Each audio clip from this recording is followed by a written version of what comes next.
شروع اللہ کا نام لے کر جو بڑا مہربان نہایت رحم والا ہے۔ الف لام میم۔ کیا لوگ یہ خیال کیے ہوئے ہیں کہ صرف یہ کہنے سے کہ ہم ایمان لے آئے چھوڑ دیے جائیں گے اور ان کی آزمائش نہیں کی جائے گی؟ اور جو لوگ ان سے پہلے ہو چکے ہیں ہم نے ان کو بھی آزمایا تھا اور ان کو بھی آزمائیں گے، سو اللہ ان کو ضرور معلوم کرے گا جو اپنے ایمان میں سچے ہیں اور ان کو بھی جو جھوٹے ہیں۔ کیا وہ لوگ جو برے کام کرتے ہیں یہ سمجھے ہوئے ہیں کہ یہ ہمارے قابو سے نکل جائیں گے؟ جو فیصلہ یہ کرتے ہیں برا ہے۔ جو شخص اللہ کی ملاقات کی امید رکھتا ہو تو اللہ کا مقرر کیا ہوا وقت ضرور آنے والا ہے، اور وہ سننے والا ہے، جاننے والا ہے۔ اور جو شخص محنت کرتا ہے تو اپنے ہی فائدے کے لیے محنت کرتا ہے، بے شک اللہ تو سارے جہان سے بے نیاز ہے۔ اور جو لوگ ایمان لائے اور نیک عمل کرتے رہے ہم ان کے گناہوں کو ان سے دور کر دیں گے اور ان کو ان کے اعمال کا بہت اچھا بدلہ دیں گے۔ اور ہم نے انسان کو اس کے ماں باپ کے ساتھ نیک سلوک کرنے کا حکم دیا ہے۔ اے مخاطب، اگر تیرے ماں باپ تجھے مجبور کریں کہ تو میرے ساتھ کسی کو شریک بنائے جس کی حقیقت کی تجھے واقفیت نہیں تو ان کا کہا نہ مانیو۔ تم سب کو میری طرف لوٹ کر آنا ہے، پھر جو کچھ تم کرتے تھے میں تم کو جتا دوں گا۔ اور جو لوگ ایمان لائے اور نیک عمل کرتے رہے ان کو ہم نیک لوگوں میں داخل کریں گے۔ اور بعض لوگ ایسے ہیں جو کہتے ہیں کہ ہم اللہ پر ایمان لائے، پھر جب ان کو اللہ کے راستے میں کوئی ایذا پہنچتی ہے تو لوگوں کے ایذا پہنچانے کو یوں سمجھتے ہیں جیسے اللہ کا عذاب۔ اور اگر تمہارے پروردگار کی طرف سے مدد پہنچے تو کہتے ہیں کہ ہم تو تمہارے ساتھ تھے۔ کیا جو اہل عالم کے سینوں میں ہے اللہ اس سے واقف نہیں؟ اور اللہ ان کو ضرور معلوم کرے گا جو سچے مومن ہیں، اور وہ منافقوں کو بھی معلوم کر کے رہے گا۔ اور جو کافر ہیں وہ مومنوں سے کہتے ہیں کہ ہمارے طریقے پر چلو اور ہم تمہارے گناہ اٹھا لیں گے، حالانکہ وہ ان کے گناہوں کا کچھ بھی بوجھ اٹھانے والے نہیں۔ کچھ شک نہیں کہ یہ جھوٹے ہیں اور یہ اپنے بوجھ بھی اٹھائیں گے اور اپنے بوجھوں کے ساتھ اور لوگوں کے بوجھ بھی۔ اور جو جھوٹ یہ لوگ گھڑتے رہے قیامت کے دن ان کی ان سے ضرور پرسش ہوگی۔ اور ہم نے نوح کو ان کی قوم کی طرف بھیجا تو وہ ان میں 50 برس کم 1000 برس رہے۔ پھر ان لوگوں کو طوفان کے عذاب نے آ پکڑا اور وہ ظالم تھے۔ پھر ہم نے نوح کو اور کشتی والوں کو نجات دی اور کشتی کو اہل عالم کے لیے نشانی بنا دیا۔ اور ابراہیم کو یاد کرو جب انہوں نے اپنی قوم سے کہا کہ اللہ کی عبادت کرو اور اس سے ڈرو، اگر تم سمجھ رکھتے ہو تو یہ تمہارے حق میں بہتر ہے۔ تم تو اللہ کو چھوڑ کر بتوں کو پوجتے اور جھوٹی باتیں بناتے ہو۔ جن لوگوں کو تم اللہ کے سوا پوجتے ہو وہ تم کو رزق دینے کا اختیار نہیں رکھتے، بس اللہ ہی کے ہاں سے رزق طلب کرو اور اسی کی عبادت کرو اور اسی کا شکر کرو، اسی کی طرف تم لوٹ کر جاؤ گے۔ اور اگر تم جھٹلاتے ہو تو تم سے پہلے بھی امتیں اپنے پیغمبروں کی تکذیب کر چکی ہیں، اور پیغمبر کے ذمے کھول کر سنا دینے کے سوا اور کچھ نہیں۔ کیا انہوں نے نہیں دیکھا کہ اللہ کس طرح خلقت کو پہلی بار پیدا کرتا ہے پھر کس طرح اس کو دوبارہ پیدا کرے گا؟ یہ اللہ کو آسان ہے۔ کہہ دو کہ ملک میں چلو پھرو اور دیکھو کہ اس نے کس طرح خلقت کو پہلی دفعہ پیدا کیا ہے، پھر اللہ ہی دوسری بار بھی پیدا کرے گا۔ بے شک اللہ ہر چیز پر قادر ہے۔ وہ جسے چاہے عذاب دے اور جس پر چاہے رحم کرے، اور اسی کی طرف تم لوٹائے جاؤ گے۔ اور تم اس کو نہ زمین میں عاجز کر سکتے ہو نہ آسمان میں، اور نہ اللہ کے سوا تمہارا کوئی دوست ہے اور نہ مددگار۔ اور جن لوگوں نے اللہ کی آیتوں سے اور اس کے سامنے حاضر ہونے سے انکار کیا وہ میری رحمت سے نا امید ہو گئے ہیں اور ان کو درد دینے والا عذاب ہوگا۔ تو ان کی قوم کے لوگ جواب میں بولے تو یہ بولے کہ اسے مار ڈالو یا جلا دو، مگر اللہ نے ان کو آگ میں جلنے سے بچا لیا۔ جو لوگ ایمان رکھتے ہیں ان کے لیے اس میں نشانیاں ہیں۔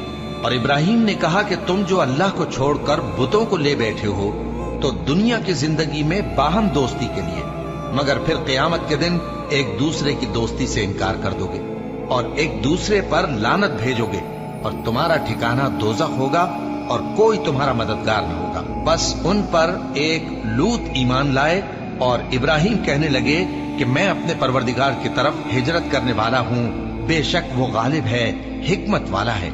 اور ہم نے ان کو اسحاق اور یعقوب بخشے اور انہی کی اولاد میں پیغمبری اور کتاب رکھ دی، اور ان کو دنیا میں بھی ان کا صلہ عنایت کیا اور وہ آخرت میں بھی نیک لوگوں میں ہوں گے۔ اور لوط کو یاد کرو جب انہوں نے اپنی قوم سے کہا کہ تم عجب بے حیائی کے مرتکب ہوتے ہو، تم سے پہلے اہل عالم میں سے کسی نے ایسا کام نہیں کیا۔ کیا تم مردوں کی طرف مائل ہوتے اور راہزنی کرتے ہو اور اپنی مجلسوں میں ناپسندیدہ کام کرتے ہو؟ تو ان کی قوم کے لوگ جواب میں بولے تو یہ بولے کہ اگر تم سچے ہو تو ہم پر عذاب لے آؤ۔ لوط نے کہا کہ اے میرے پروردگار، ان مفسد لوگوں کے مقابلے میں مجھے نصرت عنایت فرما۔ اور جب ہمارے فرشتے ابراہیم کے پاس خوشی کی خبر لے کر آئے تو کہنے لگے کہ ہم اس بستی کے لوگوں کو ہلاک کر دینے والے ہیں کہ یہاں کے رہنے والے نافرمان ہیں۔ ابراہیم نے کہا کہ اس میں تو لوط بھی ہیں۔ وہ کہنے لگے کہ جو لوگ یہاں رہتے ہیں ہمیں سب معلوم ہے، ہم ان کو اور ان کے گھر والوں کو بچا لیں گے بجز ان کی بیوی کے کہ وہ پیچھے رہنے والوں میں ہوگی۔ اور جب ہمارے فرشتے لوط کے پاس آئے تو وہ ان کی وجہ سے ناخوش اور تنگ دل ہوئے۔ فرشتوں نے کہا کچھ خوف نہ کیجیے اور نہ رنج کیجیے، ہم آپ کو اور آپ کے گھر والوں کو بچا لیں گے مگر آپ کی بیوی کے پیچھے رہنے والوں میں ہوگی۔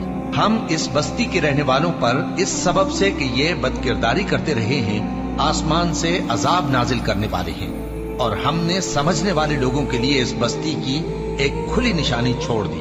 اور مدین کی طرف ان کے بھائی شعیب کو بھیجا تو انہوں نے کہا اے قوم، اللہ کی عبادت کرو اور روز آخر کے آنے کی امید رکھو اور ملک میں فساد نہ مچاؤ، مگر انہوں نے ان کو جھوٹا سمجھا، سو ان کو زلزلے کے عذاب نے آ پکڑا اور وہ اپنے گھروں میں اوندھے پڑے رہ گئے۔ اور عاد اور سمود کو بھی ہم نے ہلاک کر دیا، چنانچہ ان کے ویران گھر تمہاری آنکھوں کے سامنے ہیں۔ اور شیطان نے ان کے اعمال ان کو آراستہ کر دکھائے اور ان کو سیدھے رستے سے روک دیا، حالانکہ وہ دیکھنے والے لوگ تھے۔ اور قارون اور فرعون اور حامان کو بھی ہلاک کر دیا، اور ان کے پاس موسیٰ کھلی نشانیاں لے کر آئے تو وہ ملک میں مغرور ہو گئے، اور وہ ہمارے قابو سے نکل جانے والے نہ تھے، تو ہم نے سب کو ان کے گناہوں کے سبب پکڑ لیا۔ سو ان میں کچھ تو ایسے تھے جن پر ہم نے پتھروں کا مے برسایا، اور کچھ ایسے تھے جن کو چنگھاڑ نے آ پکڑا، اور کچھ ایسے تھے جن کو ہم نے زمین میں دھسا دیا، اور کچھ ایسے تھے جن کو غرق کر دیا۔ اور اللہ ایسا نہ تھا کہ ان پر ظلم کرتا، لیکن وہی اپنے آپ پر ظلم کرتے تھے۔ جن لوگوں نے اللہ کے سوا اوروں کو کارساز بنا رکھا ہے، ان کی مثال مکڑی کی سی ہے کہ وہ بھی ایک طرح کا گھر بناتی ہے، اور کچھ شک نہیں کہ تمام گھروں سے کمزور مکڑی کا گھر ہے۔ کاش یہ اس بات کو جانتے۔ یہ جس چیز کو اللہ کے سوا پکارتے ہیں، خواہ وہ کچھ ہی ہو، اللہ اسے جانتا ہے، اور وہ غالب ہے، حکمت والا ہے۔ اور یہ مثالیں ہم لوگوں کے سمجھانے کے لیے بیان کرتے ہیں، اور اسے تو اہل دانش ہی سمجھتے ہیں۔ اللہ نے آسمانوں اور زمین کو حکمت کے ساتھ پیدا کیا ہے، کچھ شک نہیں کہ ایمان والوں کے لیے اس میں نشانی ہے۔ اے نبی، یہ کتاب جو تمہاری طرف وحی کی گئی ہے اس کو پڑھا کرو، اور نماز کے پابند رہو۔ کچھ شک نہیں کہ نماز بے حیائی اور بری باتوں سے روکتی ہے، اور اللہ کا ذکر سب سے بڑا ہے، اور جو کچھ تم کرتے ہو اللہ اسے جانتا ہے۔ اور اہل کتاب سے بحث نہ کرو مگر ایسے طریق سے کہ نہایت اچھا ہو۔ ہاں، جو ان میں سے بے انصافی کریں ان کے ساتھ اسی طرح مجادلہ کرو، اور کہہ دو کہ جو کتاب ہم پر اتری اور جو کتابیں تم پر اتری ہم سب پر ایمان رکھتے ہیں، اور ہمارا اور تمہارا معبود ایک ہی ہے، اور ہم اسی کے فرما بردار ہیں۔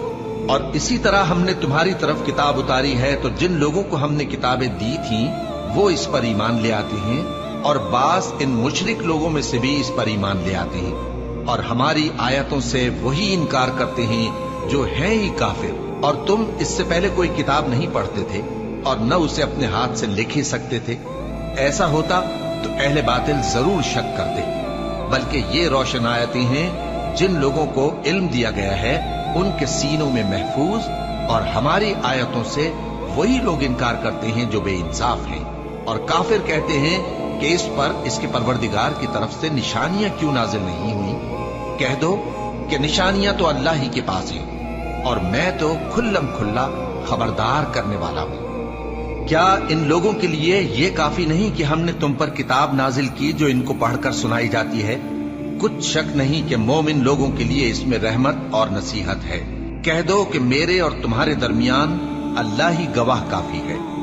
جو چیز آسمانوں اور زمین میں ہے وہ سب کو جانتا ہے، اور جن لوگوں نے باطل کو مانا اور اللہ سے انکار کیا وہی نقصان اٹھانے والے ہیں۔ اور یہ لوگ تم سے عذاب کے لیے جلدی کر رہے ہیں، اور اگر ایک وقت مقرر نہ ہو چکا ہوتا تو ان پر عذاب آ بھی گیا ہوتا، اور وہ کسی وقت میں ان پر ضرور اچانک آ کر رہے گا اور ان کو معلوم بھی نہ ہوگا۔ یہ تم سے عذاب کے لیے جلدی کر رہے ہیں، جبکہ دوزخ تو کافروں کو گھیر لینے والی ہے۔ جس دن عذاب ان کو ان کے اوپر سے اور ان کے پیروں کے نیچے سے ڈھانک لے گا، اور اللہ فرمائے گا کہ جو کام تم کیا کرتے تھے اب ان کا مزہ چکھو۔ اے میرے بندو جو ایمان لائے ہو، میری زمین فراخ ہے تو میری ہی عبادت کرو۔ ہر شخص موت کا مزہ چکھنے والا ہے، پھر تم ہماری ہی طرف لوٹ کر آؤ گے۔ اور جو لوگ ایمان لائے اور نیک عمل کرتے رہے، ان کو ہم بہشت کے اونچے اونچے محلوں میں جگہ دیں گے، جن کے نیچے نہریں بہ رہی ہیں، ہمیشہ ان میں رہیں گے۔ نیک عمل کرنے والوں کا یہ خوب بدلہ ہے، جو صبر کرتے اور اپنے پروردگار پر بھروسہ رکھتے ہیں۔ اور بہت سے جانور ہیں جو اپنا رزق اٹھائے نہیں پھرتے، اللہ ہی ان کو رزق دیتا ہے اور تم کو بھی، اور وہ سننے والا ہے، جاننے والا ہے۔ اور اگر ان سے پوچھو کہ آسمانوں اور زمین کو کس نے پیدا کیا اور سورج اور چاند کو کس نے تمہارے زیر فرمان کیا، تو کہہ دیں گے اللہ نے۔ تو پھر یہ کہاں الٹے جا رہے ہیں؟ اللہ ہی اپنے بندوں میں سے جس کے لیے چاہتا ہے روزی فراخ کر دیتا ہے، اور جس کے لیے چاہتا ہے تنگ کر دیتا ہے۔ بے شک اللہ ہر چیز سے واقف ہے۔ اور اگر تم ان سے پوچھو کہ آسمان سے پانی کس نے برسایا، پھر اس سے زمین کو اس کے مرنے کے بعد کس نے زندہ کیا، تو کہہ دیں گے کہ اللہ نے۔ کہہ دو کہ اللہ کا شکر ہے، لیکن ان میں اکثر نہیں سمجھتے۔ اور یہ دنیا کی زندگی تو صرف کھیل اور تماشا ہے، اور ہمیشہ کی زندگی کا مقام تو آخرت کا گھر ہے۔ کاش یہ لوگ سمجھتے۔ پھر جب یہ کشتی میں سوار ہوتے ہیں تو اللہ کو پکارتے، خالص کرتے ہوئے اسی کے لیے اطاعت کو، لیکن جب وہ ان کو نجات دے کر خشکی پر پہنچا دیتا ہے تو جھٹ شرک کرنے لگ جاتے ہیں، تاکہ جو ہم نے ان کو بخشا ہے اس کی ناشکری کریں اور فائدہ اٹھائیں۔ سو خیر ان قریب ان کو معلوم ہو جائے گا۔ کیا انہوں نے نہیں دیکھا کہ ہم نے حرم کو مقام امن بنایا ہے، اور لوگ ان کے گرد و نواح سے اچک لیے جاتے ہیں؟